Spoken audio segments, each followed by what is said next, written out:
ক্যালিগ্রাফির ক্ষেত্রে সবচেয়ে বেশি যে কাজটা মানুষ নিতে চায় এর মধ্যে এটা হচ্ছে আয়াতুল কুরসি। এটা আমাদের কোরআন শরীফের মধ্যে বরকতময় আয়াত। এরকম হয়েছে ওয়াটার কালার মনে করে অ্যাক্রিলিক কালার করছি, কালার করার পর দেখে কালার উঠতেছে না। আবার এমন হয়েছে যে আমি অ্যাক্রিলিক কালারের মধ্যে ওয়াটার কালার দিছি, তো ওয়াটার কালার দেওয়ার পরে স্বাভাবিকভাবে অ্যাক্রিলিক কালার তো ওয়াটার প্রুফ, পানি দিলে উঠবে না। আমি কোনো কারণে মুছতে গেছি, পরে দেখে যে এখানে কালারটা উঠে চলে আসতেছে। মূলত এটা তো আমি মাদ্রাসা ব্যাকগ্রাউন্ডে পড়াশোনা আমার শুরু, মাদ্রাসাতে আসলে আঁকাআঁকি হিসেবে আমাদের ক্যালিগ্রাফি শেখা শুরু। আমাদের ক্যালিগ্রাফির মূল কাজটা হচ্ছে ডিজাইন তৈরি করা, একটা আয়াতকে আমরা কিভাবে ভেঙে কিভাবে একটা ডিজাইনের মধ্যে নিয়ে আসতে পারি। তখন দেখা গেছে যে কোনো আয়াতই পড়ার সময় চিন্তা করতাম যে এটাকে কিভাবে সাজানো যায় অথবা কোন আয়াতটা ভালো ডিজাইন করা যাবে।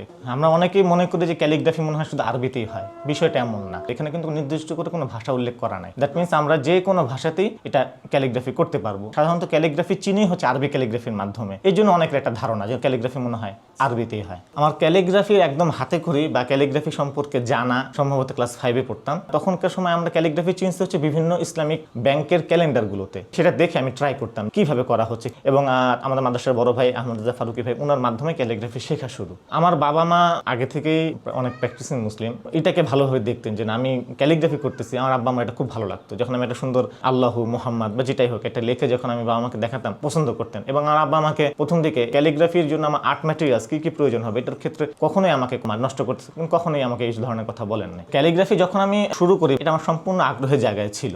এটা যে মানে একটা বাণিজ্যিক একটা জায়গা আছে বা এটা ক্যারিয়ার হতে পারে বিন্দু মাত্র কোনো ধারণাই ছিল না, শখের জায়গা থেকেই করা। মাদ্রাসায় যখন আমি ক্যালিগ্রাফি টুকটাক করি তখন টুকটাক কাজ সেল করছি, তবে এটা যে খুব বেশি পরিমাণে নিচ্ছে এরকম না। আসলে তখন তো সেল করার চিন্তা, এটা যে সেল হতে পারে, তো এই বিষয়গুলো আমার একদমই জানা ছিল না। যখন আমি বিশ্ববিদ্যালয়ে পড়ি তখন এই বিষয়গুলো সম্পর্কে আমি জানি। যখন দেখলাম যে মোটামুটি অন্য যারা ক্যালিগ্রাফি করতেছে তাদের কাছাকাছি বা তাদের থেকে একটা ভালো মানে গেছে, তখন আমি এটাকে ফাইনালি একটা প্রফেশন বা সেল করার চিন্তা, তখন আমি চিন্তাটা করছি। ক্যালিগ্রাফি কাজ করার ক্ষেত্রে দেখা যাচ্ছে যেহেতু বর্তমানে অনলাইনের মাধ্যমে আমরা কাজগুলো তো বিভিন্ন পোস্ট করি বা বিভিন্ন জায়গায় শেয়ার করি। জুলাই আন্দোলনের আগে যতটুকু কাজ নিয়েছে বিভিন্ন প্রাতিষ্ঠানিক কেন্দ্র যদি বলি এখন একটু বেশি নিচ্ছে। ভার্সিটির শেষের দিকে যখন আমি সারাদিনে মোটামুটি বাসায় আসলেও ক্যালিগ্রাফি করতাম, আবার যখন হলে থাকতাম তখনও ক্যালিগ্রাফি করতাম, তো স্বাভাবিকভাবে বাবা আমার টেনশন করতো বিশ্ববিদ্যালয়ে পড়াশোনা করে আমি কি করব। সব বাবা মাই তো চায় যে ছেলে একটা স্টেবল কিছু একটা করুক। বাংলাদেশে যে আর্টিস্ট এটাকে প্রফেশন হয়ে নিয়ে আগাবে এটা কোনো বাবা মাই চিন্তাও করে না, কোনো বাবা মা সেভাবে চায়ও না। তারপরে যখন দেখলো যে না মোটামুটি বাংলাদেশে জাতীয় বা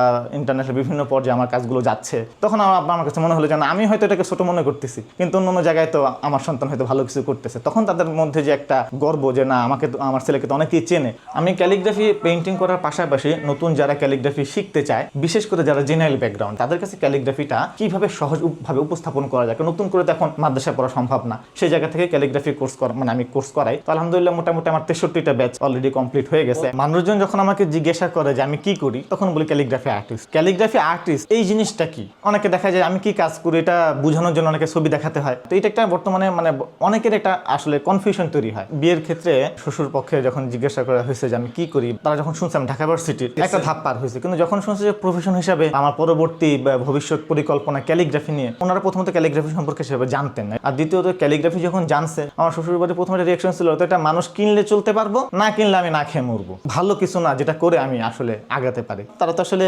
লজিক্যাল চিন্তা করে এটাকে এইভাবে চিন্তা করতে যে আসলে তো এটা না কিনলে আমি চলবো কিভাবে। আমি যখন আমার পরিকল্পনা বা আমার তারা যখন দেখছে যে আমি অনেক আগে থেকেই ক্যালিগ্রাফি করি এবং এটার পিছনে আসলে আমার একটা প্যাশন কাজ করতেছে, তারা তখন আমার এটাকে তারা একটা সম্মান বা সাপোর্ট দিচ্ছে, না ঠিক আছে করুক দেখা যাক। কিন্তু আলহামদুলিল্লাহ এখন তারা মনে করে যে না আসলে আমি ক্যালিগ্রাফি করেই মনে হয় ভালো করতেছি, অন্য কিছু করলে মনে হয় না আমি এখন আলহামদুলিল্লাহ যে লেভেলে আসি এই লেভেলে হয়তো। আমার ওয়াইফও ঢাকা ভার্সিটির আমার কাজ সম্পর্কে আগে জানতো যে আমি ক্যালিগ্রাফি কাজ করি এবং আমাকে পছন্দ করার ক্ষেত্রে এটাই একটা ভালো লাগার জায়গা ছিল। ক্যালিগ্রাফি করে এটা না, ভালো লাগার জায়গা ছিল যে আমি তথাকথিত জব বাদ দিয়ে আমি অন্য একটা কিছু নিজে থেকে করার চেষ্টা করতেছি যেটার মধ্যে আমার নিজস্ব একটা আইডেন্টিটি আছে।